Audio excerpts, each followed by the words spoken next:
तो भारत और बांग्लादेश की खटास से तो हम सभी वाकिफ हैं, लेकिन बांग्लादेश की यूनुस सरकार ने अब एक नया पैंतरा आजमाया है। मोहम्मद यूनुस ने इलॉन मस्क को न्योता दिया है। स्पेस एक्स के सीईओ इलॉन मस्क को ढाका आने का ये पूरा न्योता दिया गया है। स्टारलिंक सैटेलाइट है जिसकी सेवा शुरू करने का निमंत्रण भेजा गया है, इन्वाइट किया है। 90 दिनों में स्टारलिंक शुरू करने की अपील भी यहाँ पर की गई है। तो बांग्लादेश की भारत से आगे निकलने की होड़ साफ तौर पर नजर आने लगी है।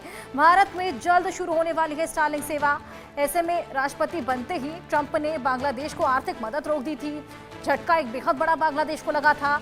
यूएसएआईडी से बांग्लादेश को करोड़ों का फंड मिलता था जो कि रोक दिया गया। ऐसे में झटका लगने के बाद देख सकते हैं आप किस तरीके से इलॉन मस्क को मस्का लगा रहे हैं। नया पैंतरा आजमाया है, स्टारलिंक की डिमांड कर रहे हैं। न्योता भेजा गया यहाँ पे इलॉन मस्क को और ढाका आने का न्योता भेजने के साथ ही सेवा शुरू करने की, स्टारलिंक सैटेलाइट है उसकी सेवा शुरू करने का निमंत्रण भी दिया है और 90 दिनों के अंदर इसकी शुरुआत करने की अपील यहाँ पर की गई है।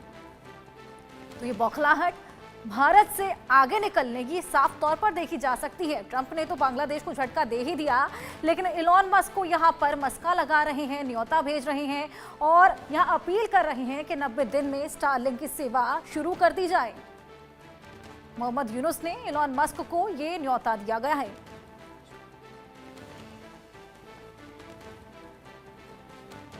बांग्लादेश अंतरिम सरकार के मुख्य हैं यूनुस सरकार, जिन्होंने ये नया पैंतरा अपनाया है। ऐसे में न्योता यहां पर भेजा है स्पेस एक्स के सीईओ इलॉन मस्क को ढाका आने का। साथ ही कहते हैं कि स्टारलिंक सैटेलाइट सेवा शुरू कर दीजिए, निमंत्रण दिया है यहाँ पे। ऐसे में क्या चिट्ठी लिखी है यूनुस ने मस्क को, ये भी आपको बताते हैं। स्टारलिंक की कनेक्टिविटी से बांग्लादेश में जो कुछ उपलब्धियां आएंगी उसके बारे में लिखते हैं चिट्ठी में। यूनुस यहाँ पर न्योता भेजते हैं और लिखते हैं कि बांग्लादेश में परिवर्तनकारी प्रभाव पड़ेगा और जो कनेक्टिविटी होगी उससे क्या कुछ होगा वो लिखते नजर आते हैं और लिखते हैं कि बांग्लादेश के बुनियादी ढांचे में एकत्रित करने से परिवर्तनकारी प्रभाव पड़ेगा। बांग्लादेश के उद्यमी युवाओं और ग्रामीणों को सबसे ज्यादा इससे लाभ मिलेगा। कमजोर महिलाएं हैं, दूर दराज वंचित समुदायों को भी लाभ मिलेगा। क्या कुछ लाभ है वो मेंशन करते हैं इस चिट्ठी में। यूनुस ये चिट्ठी लिखते हैं मस्क को और साथ ही निमंत्रण देते हैं कि आप ढाका आइए और यहाँ लोगों से मुलाकात कीजिए, मुझसे मुलाकात कीजिए और उसके बाद स्टारलिंक की जो सैटेलाइट है वो हमें यहाँ पर दे दीजिए। स्टारलिंक की कनेक्टिविटी से क्या कुछ लाभ होगा वो लिखते नजर आते हैं। लिखते हैं कि बांग्लादेश में परिवर्तनकारी प्रभाव पड़ेगा, साथ ही बांग्लादेश के बुनियादी ढांचे में एकत्रित करने से परिवर्तनकारी प्रभाव पड़ने वाला है। बांग्लादेश के उद्यमी युवा ग्रामीणों को सबसे ज्यादा लाभ इससे मिलेगा। ये यूनुस लिखते हैं उस चिट्ठी में जो कि उन्होंने भेजी थी इलॉन मस्क को। ट्रंप से झटका मिल गया है, इलॉन मस्क को मस्का लगा रहे हैं। बांग्लादेश में स्टारलिंक लॉन्च करने की तैयारी यहां पर वो कर रहे हैं। ऐसे में यूनुस ने कहा है कि 19 फरवरी को मस्क को एक पत्र लिखा। पत्र में क्या लिखा वो तो हमने आपको बताया। देश में स्टारलिंक लॉन्च करने के लिए उन्होंने न्योता दिया है, आमंत्रण किया है। ऐसे में 90 दिनों में स्टारलिंक शुरू करने की यहाँ पर उन्होंने अपील भी की है और स्टारलिंक से ग्रामीण क्षेत्रों में इंटरनेट की पहुंच बढ़ेगी। ये बोलते हुए उस चिट्ठी में वो लिखते हैं शिक्षा और स्वास्थ्य सेवा में सुधार होगा, बांग्लादेश में डिजिटल उद्यमिता को बढ़ावा मिलेगा। ये तमाम चीजें उन्होंने इस चिट्ठी में लिखी हैं जो कि उन्होंने इलॉन मस्क को भेजी हैं। अब देखना होगा कि इलॉन मस्क इस पे आखिर क्या कुछ एक्शन लेते हैं, लेकिन ये जो स्टारलिंक का सैटेलाइट है ये भारत में जल्द ही आने वाला है। ऐसे में साफ तौर पर देखा जा सकता है कि बांग्लादेश में भी स्टारलिंक को लेने की होड़ मची हुई है। लंबे इंतजार के बाद स्टारलिंक जल्द ही भारत में अब अपनी सेवा देगा। कंपनी ने भारत सरकार को अपने सभी दस्तावेज अब जमा कर दिए हैं। ऐसे में स्टारलिंक कंपनी को फाइनल अप्रूवल का अब इंतजार है। दूर दराज के इलाकों में हाई स्पीड इंटरनेट की सुविधा भारत को भी मिलने वाली है स्टारलिंक सैटेलाइट। ऐसे में इसी सैटेलाइट को पाने की होड़ अब बांग्लादेश में भी लग गई है। भारत में भी आपको बताया कि स्टारलिंक शुरू होने वाला है, जल्द ही इसकी शुरुआत होगी। सभी दस्तावेज दे दिए गए हैं और अब बांग्लादेश कहता है कि 90 दिनों के अंदर आप भी हमें ये स्टारलिंक सैटेलाइट दे दीजिए और इसके लिए बाकायदा चिट्ठी लेकर निमंत्रण दिया गया है इलॉन मस्क को। चलिए, हमारे साथ दो गेस्ट जुड़े हुए हैं, हरिमोहन कौशिक जी और निपुण अलम बयान। इन दोनों से ही इस बात को लेकर डिस्कशन करेंगे। हरिमोहन जी, मैं आपके पास आऊंगी। देखिए, साफ तौर पर देखा जा सकता है कि इस तरीके से बांग्लादेश बौखलाया हुआ है, स्टारलिंक पाने के लिए तमाम निमंत्रण भेज रहा है, पूरी चिट्ठी लिखकर भेज रहा है। क्या लगता है इस पर क्या एक्शन लिया जाएगा? देखिए मैडम, इसमें कोई दो राय नहीं है कि बांग्लादेश के पास अप्रॉक्सीमेट 15 करोड़ की पॉपुलेशन है और पिछले 15 साल के, लगभग 15 साल के जो शेख हसीना की सरकार का जो टाइम पीरियड है, इसमें बांग्लादेश का मिडिल क्लास जो भले ही अभी डिस्टर्ब हो गया है लेकिन वो डेवलप तो किया है। उसका जो ग्रो, उसका जो एक बेस है वो बढ़ा है, उसका नंबर बढ़ा है। और कोई भी, और ट्रम्प और एलन मस्क दोनों के दोनों बहुत जबरदस्त बिजनेसमैन हैं, वो डील नहीं छोड़ते। वो हमें सबसे बड़ी बात समझनी होगी, उनके लिए प्रायोरिटी कोई रिलेशंस या कोई लॉन्ग टर्म पॉलिटिकल या डिप्लोमेटिक या जियो पॉलिटिकल स्ट्रेटेजी नहीं है। उनके लिए उस पूरी स्ट्रेटेजी का जो बेस है वो है बिजनेस। अगर उन्हें बिजनेस मिल रहा है तो वो उस तरफ कुछ भी करके जाएंगे, कुछ भी जोड़ तोड़ करके निकाल देंगे। यानी बांग्लादेश जो भी डिमांड कर रहा है एलन मस्क से, वो इस टाइम मिलेगा। उसका बेनिफिट एलन मस्क को ये मिलता हुआ नजर आ रहा है कि जो एलन मस्क है वो जैसे ही बांग्लादेश के अंदर एंटर करता है, उसे एक मार्केट मिलती है। तो कम से कम यूनस, जिसकी पूरी की पूरी मतलब अमेरिका से एक तरीके से डोर क्लोज होते हुए नजर आ रहे हैं क्योंकि वो डेमोक्रेट्स के ज्यादा करीब था, उसको एक खिड़की खुली हुई मिलेगी। और उस खिड़की का फायदा उठाकर अगर ये यूनस जो है वो ट्रंप एडमिनिस्ट्रेशन से किसी तरीके के फेवर लेने में कामयाब होता है, तो मुझे लगता है कि वो कहीं ज्यादा बड़ा एक इम्पैक्ट होगा या इंडिया के लिए सरदर्दी होगी। हालांकि इंडिया इतना ज्यादा कमजोर ही नहीं है, या फिर जिस तरीके से पूरी दुनिया में एलन मस्क या ट्रंप की एक लड़ाई चल रही है, लड़ाई इन द सेंस जिसे हम कहते हैं कि डीप स्टेट से जो लड़ाई चल रही है, ऐसे सिचुएशन के अंदर मोदी के लिए हल्की फुल्की प्रॉब्लम तो हो सकती है।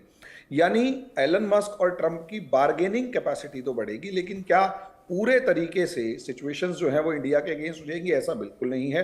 हाँ, इंडिया को थोड़ी ताकत ज्यादा लगानी पड़ेगी आर्म ट्विस्टिंग करने में या प्रेशर क्रिएट करने में कि भाई बांग्लादेश के अंदर जो आप स्टारलिंक वगैरह दे रहे हो, इससे आज अब तीसरा, स्टारलिंक से इंटरनल सिक्योरिटी को प्रॉब्लम होगा क्योंकि मणिपुर में स्टारलिंक के सैटेलाइट्स मिले हैं, वो सैटेलाइट डिवाइसेस मिली हैं। और उसकी वजह से जब हमारी सरकार ने एलन मस्क से पूछा तो सरकार का एलन मस्क ने साफ जवाब दे दिया कि हम आपको उस डिवाइस से रिलेटेड जो भी इंफॉर्मेशन है वो नहीं दे सकते क्योंकि ये हमारी कंपनी पॉलिसी है।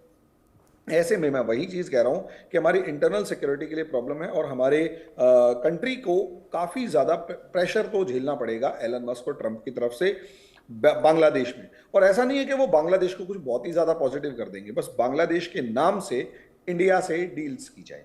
जी बिल्कुल हरिमोहन जी। निपुण जी, मैं आपके पास आऊंगी। जिस तरीके से ये होड़ यहाँ पर मची हुई है और जैसे कि हरिमोहन जी ने भी कहा कि एलॉन मस्क डील करने से पीछे हटेंगे नहीं क्योंकि उनको बाकियों के रिश्तों से इतना when it comes to business तो लेना देना नहीं है। तो ऐसे में अगर बांग्लादेश को ये सैटेलाइट मिल भी जाती है तो यूएस की तरफ से फंडिंग तो रोक दी गई है, तो देखरेख के लिए भी फंड की जरूरत तो होती ही है, वो सब कैसे मैनेज किया जाएगा? नहीं, देखिए सही बात है। और भाई चाहे वो डोनाल्ड ट्रंप हो या एलन मस्क हो, जैसा हरिमोहन जी ने कहा कि ये बिजनेसमैन की तरफ से काम करते हैं, विशुद्ध रूप से बिजनेसमैन की तरह काम करते हैं। और केवल यही नहीं कि अमेरिका का नेचर भी आप देखेंगे तो वो एक बिजनेसमैन की तरह काम करता है। अब कोई देश उनको अगर ऑफर देता है, प्रस्ताव देता है कि आप हमारे यहाँ पर आकर काम कीजिए, आप यहाँ पर आकर लगाइए, लेकिन बात है कि जो सर्विस प्रोवाइड कराएंगे वो फ्री में तो कराएंगे नहीं, उसके बदले पैसा लेंगे। क्या बांग्लादेश की जो जनता आज की तारीख में जिस प्रकार के क्राइसिस वहां पे क्रिएट है, फूड का क्राइसिस है, गैसेस के क्राइसिस हैं, आपका ऑयल का क्राइसिस है, तमाम तरह के जो क्राइसिस है, उस क्राइसिस में इस प्रकार की जो सर्विस को लेने का जो कॉस्टिंग है वो क्या वहन कर पाएगी? और फिर दूसरा क्या होता है कि जो एक इंफ्रास्ट्रक्चर होता है किसी भी चीज को यूज करने के लिए, किसी भी इस प्रकार की जो डिजिटल प्रोग्राम्स को यूज करने के लिए, वो इंफ्रास्ट्रक्चर आज उतना डेवलप नहीं है। भाई हम देखें शेख हसीना के दौर में तो काफी उन्होंने काम किया था, काफी तैयार की थी, लेकिन जिस प्रकार से वहां पर हिंसा हो रही है, वायलेंस हो रही है, उसको लेकर प्रश्न उठेगा। दूसरा बात यह है जो आपने कहा कि उसको सबको मेंटेन करने के लिए फंड चाहिए। अमेरिका ने फंड बैन कर दिया है, बंद कर दिया है।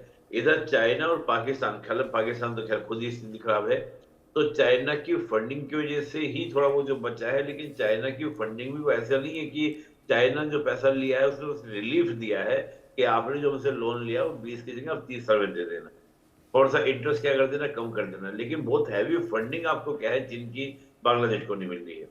दूसरी बात यहाँ पर यह है कि जब हम भारत की बात करते हैं, लगातार एलन मस्क चाह रहे हैं कि भारत के साथ क्या हो, आपका स्टारलिंक की क्या हो, समझौता हो, डील हो। यहाँ पर बात यह है कि जब भारत अगर इस प्रकार का स्टारलिंक ले लेता है, इस प्रकार की डील करता है, तो 140 करोड़ की आबादी और जो बहुत ही डेवलप है, बहुत तेजी से क्या कर रही है, काम कर रही है। और हमारे यहाँ इंटरनेट की जिस प्रकार से पकड़ है, इतनी पकड़ दुनिया के किसी भी देश में नहीं है।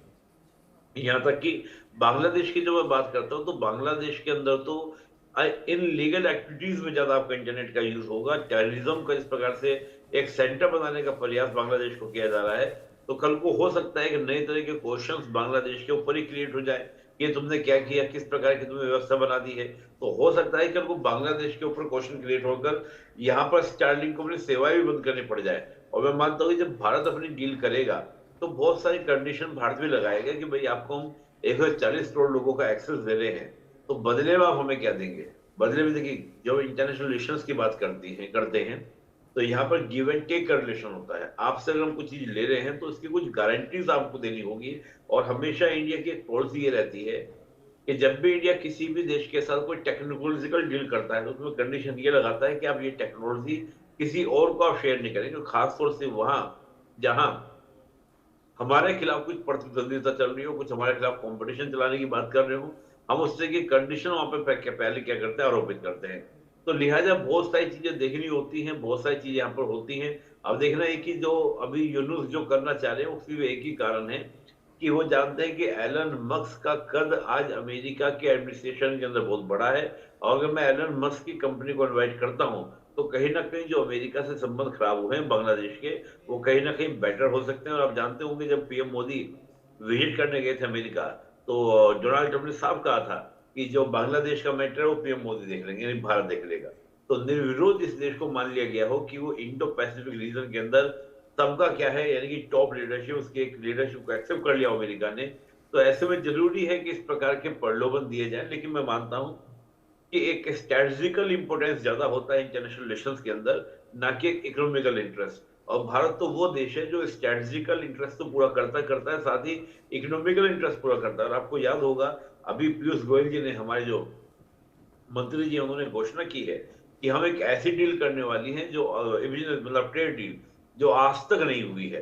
वो सारी डील की क्या होगी, मदर होगी। यानी कि मैंने देखा कि इस प्रकार की लैंग्वेज जो है कभी आपके पीयूष गोयल जी यूज नहीं करते, लेकिन उन्होंने इस प्रकार की डील की बात की है। कहा भारत और अमेरिका अपने ट्रेड को दोगुना करने का प्लान कर रहे हैं कमिंग 5 ईयर के अंदर। तो मैं मानता हूं कि भारत की संवेदनाएं, भारत की जो चिंताएं हैं, उनको समझने के बाद ही एलन मस्क कोई कार्य करेंगे, डोनाल्ड ट्रंप कोई कार्य करेंगे, और ये महत्वपूर्ण हो जाता है। बाकी इंटरनल सिक्योरिटी के इश्यूज हैं, उनमें हम लगातार काम कर ही रहे हैं।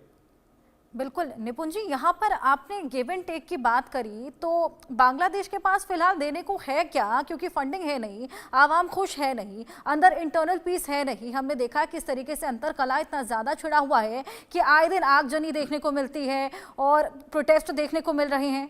तो ऐसे में क्या केवल सैटेलाइट इनकी आवाम को खुश कर पाएगी? देखिए अर्षा जी, बिल्कुल सही आपने बात कही। देखिए, एक कभी भी किसी भी कंट्री के लिए मैं हमेशा बोलता भी आया हूँ कि आपकी जब तक एक तो इंटरनल सिक्योरिटी और पीस, ये दो चीजें ऐसी हैं, जब तक आपके यहाँ पे स्टेब्लिशमेंट नहीं होगा, तो आपके यहाँ कोई डेवलपमेंट प्रोजेक्ट नहीं लगेगा, ना डेवलपमेंट हो पाएगा। और जहां पर इस प्रकार का एक अफरा तफरी का इन्वायरमेंट हो कि पता नहीं आगे भविष्य बांग्लादेश का क्या होगा, अवामी लीग होगा, पीएनपी होगा, जमात होगा, या नई बनने वाली पॉलिटिकल पार्टी होगी, वो होगा। अभी तो क्या है कि बहुत कुछ अफरा तफरी का इन्वायरमेंट वहां पर होगा। जैसे हम देख रहे हैं कि वहां की आर्मी के अंदर भी कंट्रोल करने का प्रयास मोहम्मद यूनुस कर रहे हैं, जो वहां पर स्टूडेंट्स को भड़काया जा रहा है, तमाम तरह की चीजें जो है। तो ऐसे में एलन मस्क की जो कंपनी है, वो भी इस बात को सोचेगी कि भाई हम वहां पर इन्वेस्टमेंट करें ना करें, वहां पर प्रोजेक्ट को लेके जाए ना लेके जाए। तो बहुत सारे इश्यूज इस प्रकार के होते हैं। और कहा भी जाता है कि जहां पर एक अस्थायित्व का संकट होता है, तो वहां पर इस प्रकार के कोई भी प्रोजेक्ट लेने में दिक्कत होती है।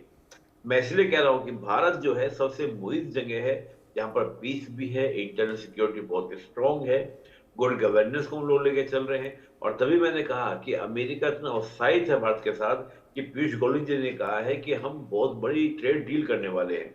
तो मैं समझता हूं कि कहां पर आपको मिल रहा हो कि इतना बड़ा आपको कोई ऑफर दे रहा हो, प्रस्ताव दे रहा हो, और आप कहा छोटे मोटे लालच में पड़े हुए हो। हाँ, ये जो है कि आपका बार्गेनिंग पॉइंट हो जाएगा, बार्गेनिंग तरीके से किया जाएगा। और एक सही बात आपने लास्ट में बोला कि भाई वो बांग्लादेश से क्या मिलेगा। देखिए, बांग्लादेश के बिल्कुल पास में भी बिल्कुल निपुण जी, वही कहीं ना टेक्नोलॉजी कहीं होगी, यहाँ पर यूज एक करते तीर होंगे, से दो यूज निशाने करते लगाने की कोशिश की जा रही है। ट्रंप को भी झटका दिया जा रहा है और भारत को भी। बहुत शुक्रिया आप ही दोनों का हमारे साथ जुड़ने के लिए और अपने इनसाइट्स शेयर